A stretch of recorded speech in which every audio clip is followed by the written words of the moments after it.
इस्लामाबाद में press conference कंदे आसिफ ज़रदारी चयो त हू ॿुधाइण चाहिनि था त पाक फ़ौज सां गॾु आहिनि। उन चयो त उहे पाक फ़ौज जी दिलि नथा ॾुखाए सघनि। फ़ौज हुजे या हुकूमत, ॻाल्हियुनि लाइ संदसि दरवाज़ा खुलियल आहिनि। संदसि चवणो त हुकूमत क़ौमी एक्शन प्लान में संजीदा नाहे। नून लीग वटि रोडनि लाइ त ॾोकड़ आहिनि, पर एक्शन प्लान लाइ फंड न आहिनि। ये हुकूमत का एक फेलियर है, जिसमें हुकूमत ने बजट नहीं दिया है। मुल्तान रोड जो है वो 3 दफ़ा टूटती है लाहौर में, 17 बिलियन में बनती है और 3 दफ़ा टूटती है। उसके लिए पैसा है, मगर नेशनल एक्शन प्लान जो सिक्योरिटी प्लान है, जो आपके बच्चों का फ्यूचर है, जो प्रोग्रेस ऑफ पाकिस्तान को स्टेम कर रहा है। आसिफ अली ज़रदारी पीपी पारां नव नुकाती तजवीज़ूं बयान कंदे चयो त फ़ौजी अदालतुनि जे मुदे में 1 साल जी वाध थियणु घुरिजे। उन चयो त गिरफ़्तार जवाबदार बाबति ॿुधायो वञे त खेसि कहिड़े हंधि रखियो वियो आहे। संदसि चवणो त गिरफ़्तार जवाबदार खे 24 कलाकनि अंदरि रिमांड लाइ फ़ौजी अदालत में पेश कयो वञे। आसिफ अली ज़रदारी चयो त पीपी तजवीज़ कयो आहे त जवाबदार खे हाई कोर्ट में अपील जो हक़ हुजे। उन चयो त फ़ौजी अदालतुनि में फ़ौजी ऑफिसर सां गॾु सेशन जज बि विहारिया वञनि। आसिफ ज़रदारी चयो त फ़ौजी अदालतुनि में सेशन ऐं एडिशनल जज सुप्रीम कोर्ट जो चीफ जस्टिस नामज़द करे। उन चयो त संदन तजवीज़ आहे त 60 ॾींहनि अंदरि केसनि जा फ़ैसिला अचणु घुरिजनि। अॻूणे सदर चयो त संदसि तजवीज़ आहे त फ़ौजी अदालतुनि में कंहिं केस जो फ़ैसिलो 60 ॾींहनि में अचणु घुरिजे। आसिफ अली ज़रदारी चयो त जवाबदार खे पंहिंजी पसंदि जो वकील करण जो हक़ ॾिनो वञे। अक्यूज़ को राइट होगा to engage a counsel lawyer of his own choice, जिस तरह बाकी दुनिया में होता है।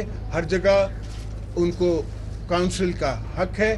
तो हम एज पाकिस्तान पीपल्स पार्टी ये अफोर्ड नहीं कर सकते, and in the constitution of Pakistan हम अफोर्ड नहीं कर सकते कि हम बगैर फेयर फ्री ट्रायल कराए किसी को कह दें कि आप इनको सजाए मौत दे दें या कोई और सजा दे दें। एक सवाल के जवाब में उन चयो त फ़ौजी अदालतुनि जे सियासतदाननि ख़िलाफ़ इस्तेमाल जी का ज़मानत न आहे। अॻूणे सदर चयो त हुननि पहिरियां बि ज़मानती बणिजी पंहिंजे दोस्तनि खां कानून मंज़ूर करायो हो। संदसि चवणु हो त हू अहिड़ो कानून ठाहिणु चाहिनि था जंहिंमें दहशतगर्दनि जी तशरीह थिए। हमने मुल्क का कॉन्स्टिट्यूशन बनाना है, हमने हमेशा के लिए कानून बनाना है। हमने ये भी देखा है कि कुछ लोग उनमें ऐसे आ गए हैं जो कि डिफाइन नहीं हो सकते इस डेफिनेशन में टेररिस्ट के। तो हम चाहते हैं कि कानून ऐसा हो जिससे टेररिज्म को भी डिफाइन किया जाए और ये एक डेफिनेशन बन जाएगी टेररिज्म की। इसकी तो कोई गारंटी कोई दे नहीं सकता, इसलिए कि लास्ट टाइम भी हमें क्या कहा गया था कि जेट ब्लैक, और जेट ब्लैक में आ गया डॉक्टर आसिम, तो इसका तो कोई वो नहीं है। हम उम्मीद ही रख सकते हैं। उन चयो त पाकिस्तानी कमज़ोर क़ौम नाहे, उहा दहशतगर्दनि ख़िलाफ़ विढ़ण लाइ तयारु आहे। अॻूणे सदर चयो त पीपी सदाई दहशतगर्दनि ख़िलाफ़ विढ़ी आहे ऐं अॻिते बि विढ़ंदी रहंदी। संदसि चवणु हो त हुननि पंहिंजे दौर में सवात ऑपरेशन कयो ऐं 1 मिलियन खां वधीक IDPs खे वापसि घर मोकिलियो। उन चयो त कराची अॼु पख्तूननि जो सभ खां वॾो शहर बणिजी चुको आहे।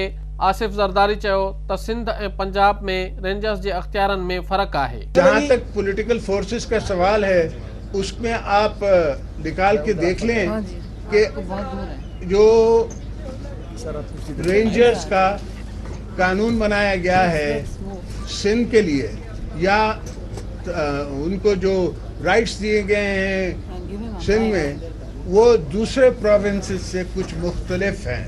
उन चयो त अहिड़ो को सबब नाहे जो मुल्क जो परॾेही वज़ीर न हुजे। मियाँ साहब खे ख़दशो आहे त परॾेही वज़ीर मशहूर थी सघे थो। मैंने तो ऐसी हुकूमत कभी नहीं देखी जिसका फॉरेन मिनिस्टर ही ना हो, आज तक मैंने नहीं सुना। फिर पता नहीं मियाँ साहब को शायद खौफ है कि अगर पंजाब से कोई दूसरा बंदा फॉरेन मिनिस्टर बन गया तो वो पॉपुलर हो जाएगा या उसकी कोई पोजीशन बन जाएगी।